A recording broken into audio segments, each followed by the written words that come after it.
So I'm a phonologist, which means that I study the sound systems of language.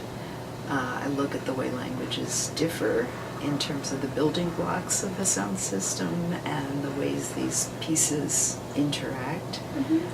For example, some languages use pitch to signal meaning differences, like Mandarin Chinese, where a word, the same syllable can mean 4 different things depending on the pitch.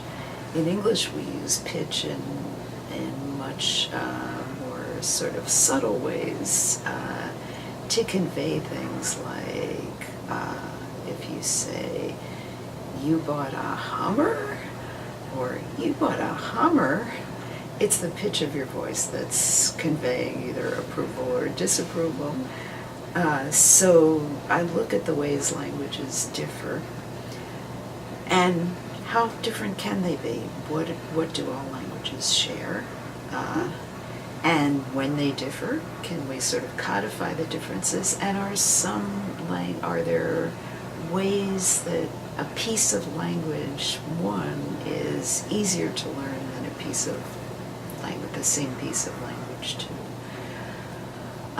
One of my major areas of interest is second language acquisition, and I got interested in this because when I was in graduate school, I took a summer intensive course in Egyptian Arabic, spoken Egyptian Arabic, and every single person in the class, we kept making the same mistake.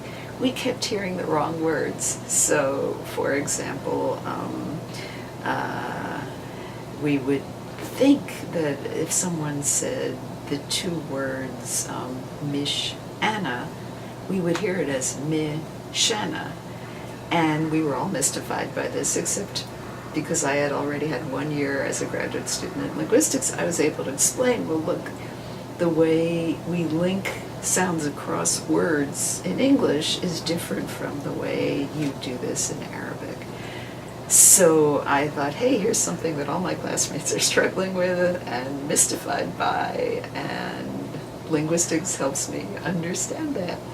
So I've been very interested since that time in the effect of your first language on your learning of a second language.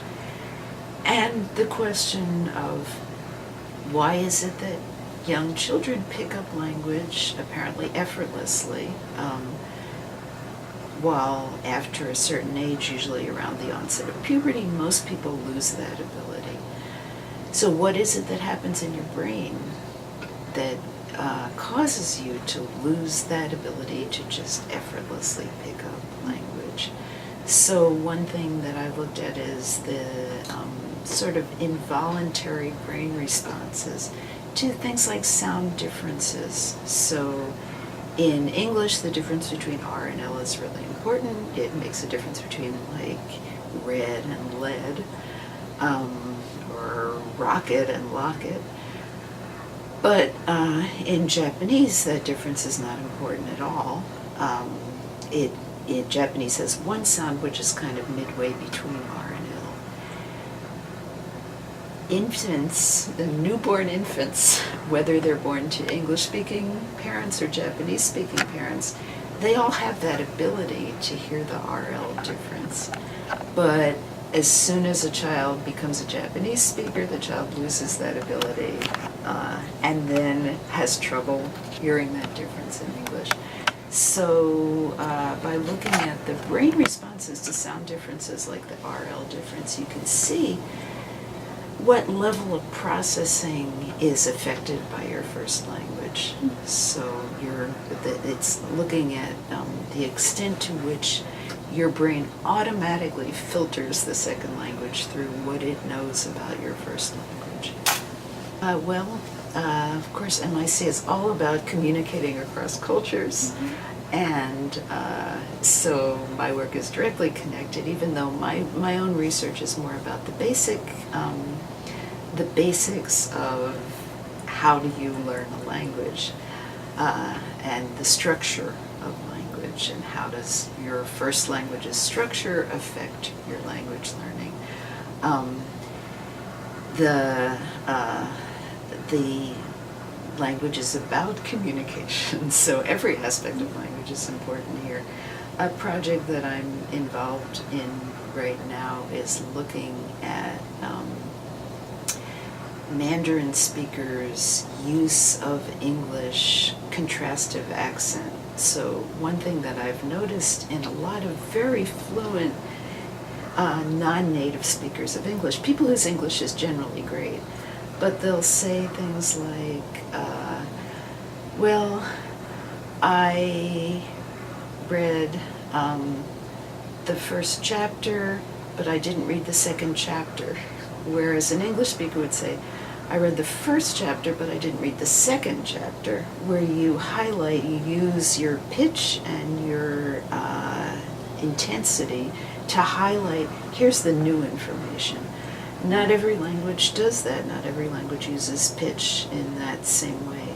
So we're looking at how comparing Mandarin and English speakers' production of that kind of contrastive focusing, and also how it affects their processing. So we are just now designing an experiment that in which people see, say, they'll see pictures and they'll hear, click on the scarlet mittens, and then they'll see new pictures and they'll hear, now click on the and just from that pitch, English speakers can say, oh, okay, I heard scarlet mittens, now I hear so it's got to be some other color and mittens. And they'll see pictures of,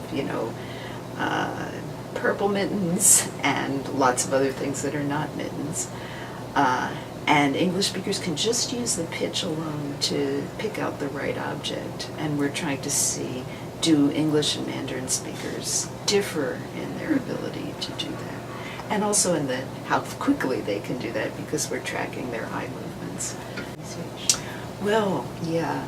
So the use of contrastive focus is really important in English. We use it to express all sorts of subtle things.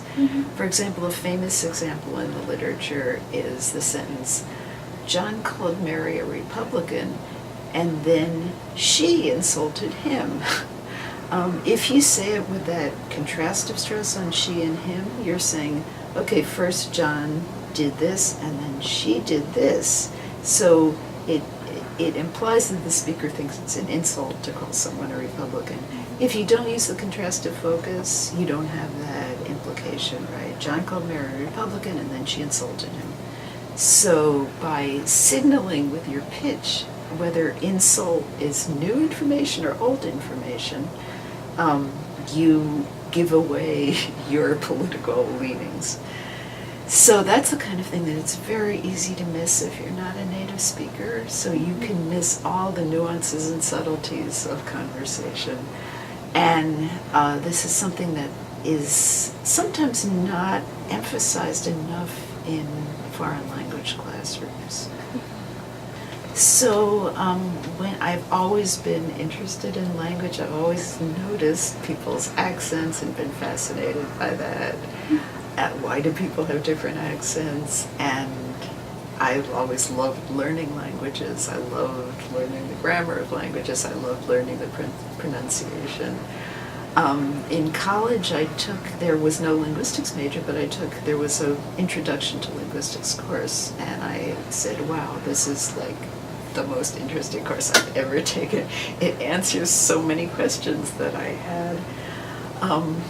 A lot of people in the class hated the course because either you're interested in language structure or you're not, although I'd like to think that everybody at some level should find language interesting, because language is something that is common to human beings. It's one of the major things that unites us, and it's something that makes humans different from other species, which do have communication systems, but not the kind of level of complexity that humans have.